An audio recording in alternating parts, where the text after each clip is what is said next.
এ পাপাত্তা, আল্লাহর রাগ, ক্রোধ আর গজবে থেকে বের হয়ে আয়। মুমিনের আত্মা বলার সাথে সাথে যেমনি মুমিনের দেহ থেকে বের হয়ে জান্নাতি কাফনের ভেতরে ঢুকে, কাফেরদের আত্মা কি এরকম তাড়াতাড়ি বেরোতে চায় নাকি? কাফেরদের আত্মা বেরোতে চায় না। ডানে দৌড়, বায়ে দৌড়, সামনে দৌড়, পেছনে দৌড়। আহা, প্রতিটা রুহু, প্রতিটা মানুষ মালাকুল মাউতকে দেখতে পায়। আপনিও দেখবেন, আমিও দেখব। মুমিনদের কাছে এসে মালাকুল মাউত একজন যুবকের বেশে সাদা ধবধবে জুব্বা পরে সুগন্ধি মেখে মুমূর্ষু ব্যক্তির শিরে বসে বলে, ইয়া আইয়াতুহান নাফসুল মুতমাইন্নাহ, হে প্রশান্ত আত্মা, উখরুজি ইলা মাগফিরাতিল্লাহি ওয়া রিদওয়ানি, আল্লাহর ক্ষমা আর দয়ার দিকে বের হয়ে আসে। বলা মাত্রই মুমিনের আত্মাটা স্মুথলি বের হয়ে আসে। কাফান মিন আকফানিল জান্নাহ, হানুত মিন হানুতিল জান্নাহ, জান্নাত থেকে আনা সুগন্ধি কাফনের মধ্যে পেঁচিয়ে তিনি রূহটাকে নিয়ে ইল্লিনে চলে যায়। সরাসরি দেখে মালাকুল মাউতকে। আর যারা ইসলাম বিরোধী, কোরআন বিরোধী, তাদের সামনে এসে মালাকুল মাউত ত্রাস সৃষ্টি করে। আগে ধমক। হাইওয়েতে মাঝে মাঝে ডাকাতি হয় না? বাসগুলোর মধ্যে যখন ডাকাতি হয়, বাসে থাকে 50 জন, ডাকাত ঢুকে 5 জন, এই 5 জনের ভয় সবগুলো পেশাব করে দেয়। কারণ ত্রাস সৃষ্টি করে। এসেই চাইনিজ কুড়াল দিয়ে আগে কুবায় দেয় 4-5 জনের। রক্ত দেখে কি দেওয়ার সব আগে রেডি করে। মালাকুল মাউত এসে কাফের, নাস্তিক, মুশরিকদের সামনে সেরকম একটা ত্রাস সৃষ্টি করে। ভয়ে লোকটা কাঁপতে থাকে। ওর কাছে ভদ্র ভাষায় কথা বলে না, সুন্দর জামা পরে আসে না, কালো কুচকুচে চেহারা, ভয়ঙ্কর একটা রূপ নিয়ে, আকৃতি নিয়ে ইসলাম বিরোধীদের মাথার সামনে আসে। দুর্গন্ধযুক্ত চেহারার দেহ নিয়ে ধমক দিয়ে বলে, ও পাপাত্তা, ইয়া আইয়াতুহান নাফসুল খাবিসা, উখরুজি ইলা গাদাবিল্লাহ। দৌড়াদৌড়ি করে। মালাকুল মাউত এটাকে টেনে হিচড়ে, একটা জীবিত ছাগলকে জবাই না করে তার চামড়া উল্টার দিকে টেনে হিচড়ে বের করলে ছাগলটা যত কষ্ট পায়, এর চেয়ে কমসে কম 70 গুণ বেশি কষ্ট দিয়ে কাফের, মুশরিক আর গাদ্দারদের রূহ কবজ করা হয়। আল্লাহ, এই পরিস্থিতি থেকে তুমি আমাদের বাঁচাও।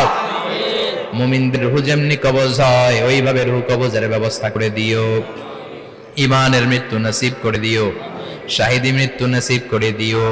আমাকে শহীদ করে সেই মিছিলে শামিল করে নিও, যে মিছিলের নেতা মীর হামজা, খোবায়েবে খাব্বাব, আল্লাহর কাছে ছিল অতি প্রিয়, শামিল করে নিও। আমাকে শহীদ করে সেই মিছিলে শামিল করে নিও। পড়েন আমিন। আর জোরে পড়েন আমিন।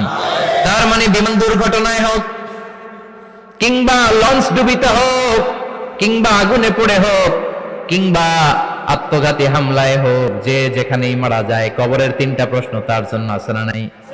ইসলাম বিরোধীদের জন্য প্রশ্ন 3টা, আপনারা যারা মুমিন তাদের জন্য 4টা, আপনাদের জন্য একটা বেশি। আলহামদুলিল্লাহ কোন? কবরে এসে প্রথম প্রশ্ন করবে, মুনকার নাকির যখন চলে আসবে, 40 কদম যখন আত্মীয় স্বজনরা লাশটাকে কবরের মধ্যে দিয়ে 40 কদম চলে যায়, তখনই ফেরেশতা চলে আসে। শেষ, সব শেষ।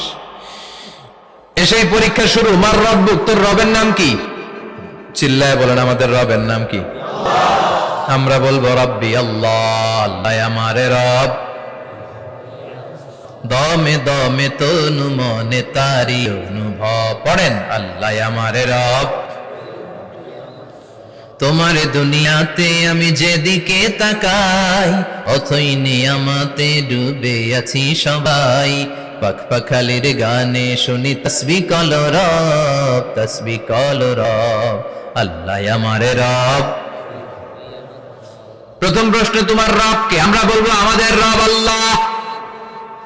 দ্বিতীয় প্রশ্ন, ওমা দীনুক, তোমার ধর্মের নাম কি? আমরা কি বলবো? তৃতীয় প্রশ্ন, বিশ্বনবীর চেহারা দেখিয়ে বলা হবে, আতারিফু হাযা রাজুল, এই লোকটারে চিনো নাকি? আমরা বলবো চিনি, আমাদের প্রাণের নবী। ঠিক কি না? চাঁদের চেয়ে সুন্দর তুমি নবী, আমার কামলিহিওয়ালা, দু জাহানের বাদশাহ তুমি, প্যারা নবী সাল্লে আলা। চাঁদের চেয়ে সুন্দর তুমি নবী, আমার কামলিহিওয়ালা। ঠিক কি না? 3টা প্রশ্নের যথাযথ উত্তর যখন দিয়ে দিলেন, আপনার জন্য অতিরিক্ত আরেকটা প্রশ্ন করা হবে, ওয়ামা ইলমুক, তোমার নলেজ কি? তিনটা প্রশ্নের উত্তর যে তুমি করতে পারলা, কিভাবে পারলা, কেমনে জানলা, নকল করে বলছো নাকি জেনে বুঝে আসছো? নকল হয় না? এখন তো পরীক্ষা চলতেছে বোধহয়। কি পরীক্ষা? এসএসসি পরীক্ষা। নকল হয়? কৃষ্ণপুরে নকল নাই না? এখন মনে হয় এগুলো একটু কমছে। একটা সময় ছিল অনেক নকল হইতো। পাঞ্জাবের ভিতরে নকল, পকেটে নকল, টুপির ভিতরে নকল, মৌজার ভিতরেও নকল। এমনকি মেয়েরাও নকল করে পরীক্ষার হলে আসে না নাই? স্কেলের মধ্যে লিখে নিয়ে যায়, হাতের মধ্যে লিখে নিয়ে যায়, ওড়নায় লিখে নিয়ে যায়, কাপড়ে লিখে নিয়ে যায়, আসে না নাই? ফেরেশতারা বলবে নকল করছো নাকি? কেমনে জানলা? তিনটা প্রশ্নের উত্তর তুমি কেমনে বললা? আল্লাহ তোমার রব, ইসলাম তোমার ধর্ম, এই লোকটা বিশ্বনবী, কেমনে চিনলা? আপনাকে তখন বলতে হবে আমি কোরআন থেকে শিখেছি, আমি হাদিস থেকে শিখেছি, আমি ইসলাম জেনে বুঝে মেনেছি, আমি আন্দাজে কোথাও ঘুরি নাই। চিল্লা এখন ঠিক কিনা? আপনাকে বলতে হবে। এজন্য শিখতে হবে, প্রতিনিয়ত ইসলাম সম্পর্কে জানতে হবে, আখের গোছাতে হবে, জীবনটাকে আলোকিত করতে হবে। চিল্লায় বলেন ঠিক কিনা? চারটা প্রশ্নই যখন হয়ে গেল, ফেরেশতারা বলবে আহলান ওয়া সাহলান ওয়া মারহাবান বিক, খোশামদেদ, কংগ্রাচুলেশন, খোশামদেদ, কংগ্রাচুলেশন, সব প্রশ্নের উত্তর তুমি পেরেছো। ফায়ুফসাহু লাহু কবরুহু ৭০ যিরান, আপনার কবরটারে ৭০ হাত লম্বা করে দেয়া হবে। ওয়া ইফতাহু লাহু বাবুন ইলা জান্নাহ, আপনার কবর থেকে জান্নাতের দিকে দরজা খুলে দেয়া হবে। ওয়া ইলবাসু মিন লিবাসি আহলিল জান্নাহ, জান্নাতের দুইটা রেশমি কাপড়ের পোশাক এনে আপনারে পরিয়ে দেয়া হবে। আর বলা হবে নাম কানু মিলা আরুস, ঘুমাও, sleep, you should get some sleep now, তোমাকে লম্বা সময় পড়ে দিতে হবে, ঘুমাও। কানাউ মিল আরুস, যেমনি বর বাসর রাতে আরামসে ঘুম দেয়, বাসর রাতে যেমনি বর কনেকে নিয়ে মধুর ঘুম দেয়, তুমিও ঘুমাও, কেউ তোমার ঘুম ভাঙবে না। মালাক ইসরাফিলের কিয়ামতের জন্য ইসরাফিলের সিংহায় যে ফুৎকার আছে, ওই ফুৎকার ছাড়া কোনো কিছুই তোমার ঘুম ভাঙাতে পারবে না। আলহামদুলিল্লাহ পড়েন। আল্লাহ আমরাও যেন চারটা প্রশ্নের উত্তর দিয়ে লম্বা একটা ঘুম দিতে পারি, পড়না আমিন। ওয়াম্মাল কাফির ওয়া আহলু শিমাল, আর ইসলাম বিরোধী যারা, তাদের সামনে আসবে মালাকান আসওয়াদান আজরাকান, কৃষ্ণ বর্ণের দেহ, নীলাভ বর্ণের দুটো চোখ, গায়ের রং কালো, চোখের রং নীল। দেখতে কেমন লাগে? আলিফ লাইলার ভূতের মতো। কথা কন? গায়ের রং কালো, চোখের রং নীল। ফেরেশতা দুইটা আসবে, এসে ত্রাস সৃষ্টি করবে, এসে বলবে বল তোর রবের নাকি? মার রব্বুক। ইসলাম বিরোধী মুশরিক, কাফের, নাস্তিক এরা বলবে আমি জানি না আমার রবকে, আমি জানি না, আমি তো আজীবন সুচিয়ার করেছি, মদ খেয়েছি, আমি ধর্ষণে সেঞ্চুরি করেছি দুনিয়ার বুকে, আমি টেন্ডারবাজি করেছি, চাঁদাবাজি করেছি, আমি মাস্তানি করেছি, আমার দাপটে এলাকার ইসলাম প্রিয়রা বাসায় ঘুমাতে পারে না। আমি ছিলাম টেন্ডারবাজ, আমি ছিলাম গডফাদার, সন্ত্রাসীদের লিডার, আমি ছিলাম ডন 1 2 3 সব, আমি ছিলাম ডনের ডন, আমি ছিলাম মাস্তান, রংবাজ, রব টপ কি আমি তো জানি না। লাদ্রি লাদ্রি, আমার জিজ্ঞেস করো না। আবার প্রশ্ন করা হবে ওয়ামা দীনুক, তোর ধর্মের নাম কি? বলবে লা আদরি, আমার কোনো ধর্ম নাই, আমার কোনো ধর্ম নাই, আমি শুধু মৌজ মাস্তিতে ছিলাম, আমি আনন্দ ফুর্তি করেছি, ইসলাম নিয়ে আমার মাথা ব্যথা ছিল না, আজীবন ইসলামরে আমি বাস দিয়েছি। চিল্লায় বলেন ঠিক কিনা? ইসলাম বিরোধীদের সাথে ছিল আমার চলাফেরা, আমার সব সাঙ্গ পাঙ্গ ছিল গুন্ডা বদমাশ, ইসলাম বিরোধী। রব কি, ইসলাম কি, এগুলো আমি জানি না। আমি এগুলো জিজ্ঞেস করো কেন? ধর্ম কি আমি জানি না, আমি কিচ্ছু মনে করতে পারছি না।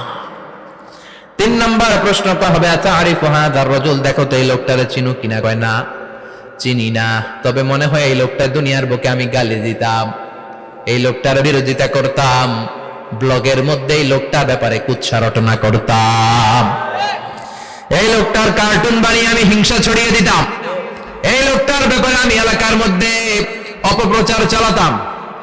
ফেরেশতারা বলে তাই? এই ছিল তোর ডিউটি? দাঁড়া, এখনই আমার খেলা শুরু, এখনই শুরু। ফায়ুতরাকু বিমাতারিক মিন হাদিদ, লোহার একটা হাতুড়ি দিয়ে মাথা থেকে পা পর্যন্ত পিটা হবে, পিটিয়ে ওর গোশতের হাড্ডিগুলোকে থেতলে ফেলা হবে। ওয়ায়ুকালু লিল আরদি ইলতাইমি, কবরের দুই পাশের মাটিরে বলা হবে এবার দুই দিক থেকে তোরা চাপ দে। চাপ দেয়া হবে, ধাক্কাধাক্কি করেও সে সুবিধা করতে পারবে না। মাটি আস্তে আস্তে আস্তে আস্তে দেহের দুই দিকে লেগে এমন ধরে দুইটা চাপ দিবে, ফাতাখতালিফা আদলাউহু, তার ডান পাশের পাজরের হাড্ডি বাম দিকে ঢুকে যাবে, বাম দিকের হাড্ডি ডানে চলে যাবে। বিশ্বনবী বললেন এই হাতুড়ি দিয়ে পিটানোর শাস্তি, কবরের চাপ দেওয়ার শাস্তি চলতেই থাকবে হাত্তাল কিয়ামা, কিয়ামত পর্যন্ত। আল্লাহ কবরের শাস্তি থেকে আমাদের বাঁচাও। আমরা এই আযাব পেতে চাই না, আমরা যেন ঠিকভাবে কবরের 4টা প্রশ্নের উত্তর করে দিয়ে লম্বা ঘুম দিতে পারি। আল্লাহ তুমি তৌফিক দাও। এজন্য আল্লাহ বললেন, গোলাম দুনিয়া নিয়ে পাগল হয়ে থেকো না। এই দুনিয়ার জীবন আসল জীবন নয়, আসল জীবন হলো কবরের জীবন। জোরে বলেন ঠিক কিনা? এই জন্য মাঝে মাঝে কবরে যাবেন, কবরস্থানে দাঁড়িয়ে চিন্তা করবেন এই জায়গায় আমারও আসতে হবে। দিন যাবে, রাত আসবে, বৃষ্টি হবে, শীত আসবে, কেউ আমার দেখতে আসবে না। একা থাকতে হবে, একা, বড় একা, অন্ধকার, বড়ই অন্ধকার। ওই কবরের জীবনের সামান গোছানোর দরকার আছে না নাই? ওই কবরে সুখে শান্তিতে থাকতে চাইলে নামাজ পড়ার দরকার আছে না নাই? কোরআন পড়ার দরকার আছে না নাই? ছেলে মেয়েগুলোর